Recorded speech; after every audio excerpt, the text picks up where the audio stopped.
যৌথ বাহিনী নির্বিচারে গুলি চালিয়ে হাবিব নামক শ্রমিককে হত্যা করে। আমরা এই শ্রমিক হত্যা আমাদের দেশে বিচ্ছিন্ন কোনো ঘটনা নয়। আমরা অতীতে আওয়ামী সরকারের সময় দেখেছি, আওয়ামী সরকারের প্রতিবাদী সরকারের তার দলীয় এবং পেট্রো বাহিনী শ্রমিক আন্দোলনকে দমন করার জন্য তারা নির্বিচারে গুলি চালাতো, শ্রমিকদেরকে হত্যা করত। আইন শৃঙ্খলা রক্ষা বাহিনী যাতে জোরপূর্বক ভাবে গণতান্ত্রিক আন্দোলনে, শ্রমিক আন্দোলনে যাতে দমন না করে।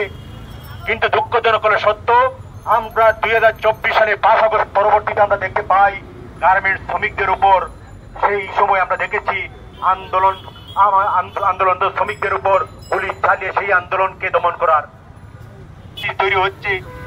পরিকল্পিতভাবে রাষ্ট্রীয় এবং সরকারের পৃষ্ঠপোষকতায় মব সন্ত্রাস তৈরি করে সারা দেশে নৈরাজ্যকর পরিস্থিতি তৈরি করা হচ্ছে। ক্যাম্পাসে বহিরাগতদের হামলার নামে একটি অস্থিতিশীল পরিবেশ তৈরি করার চেষ্টা করা হচ্ছে। বিগত 16 বছর এদেশের মানুষ ভোটাধিকার প্রয়োগ করতে পারেনি। এদেশের মানুষের একটি আকাঙ্ক্ষা, একটি নির্বাচিত গণতান্ত্রিক